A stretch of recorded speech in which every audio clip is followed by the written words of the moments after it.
Dogs on death row. August 2021 marks the 30th anniversary of breed-specific legislation, BSL, in the UK. That's 30 years of dogs being judged as dangerous based on their appearance. That's thousands of innocent dogs sentenced to unnecessary death. While this is a grim reality and injustice to animals, BSL also fails to protect public safety. Hospital admissions due to dog bites continue to increase year after year, and tragic deaths as a result of dog incidents continue. In fact, over the past 20 years, 1999 to 2019, the number of hospital admissions for treatment of dog bites has increased 154%, despite the ban on certain types of dogs.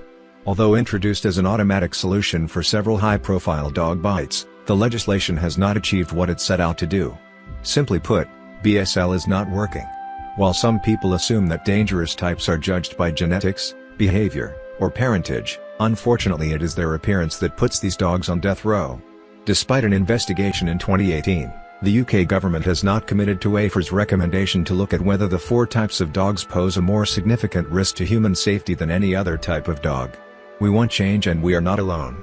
We have aligned forces with Battersea Dogs and Cats Home, Dogs Trust, Blue Cross, British Veterinary Association and the Kennel Club to make our voices stronger and louder than ever. In the UK, BSL bans the ownership of four different types of dogs traditionally bred for fighting: Pit Bull Terrier, Japanese Tosa, Dogo Argentino, and Fiel Brasileiro.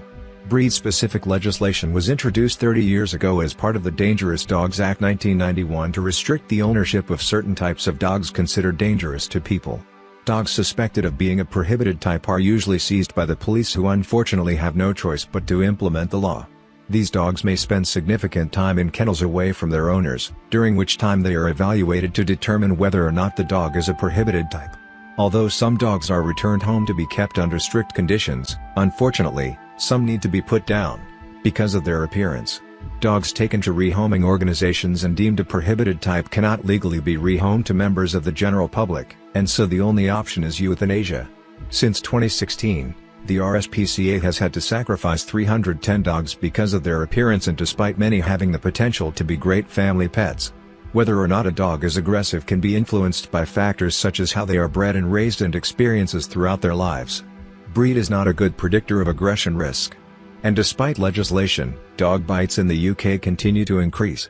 Breed-specific legislation not only fails to protect public safety, but has also resulted in the suffering and destruction of hundreds of dogs, who are deemed dangerous simply because of their appearance. We want to see Section 1.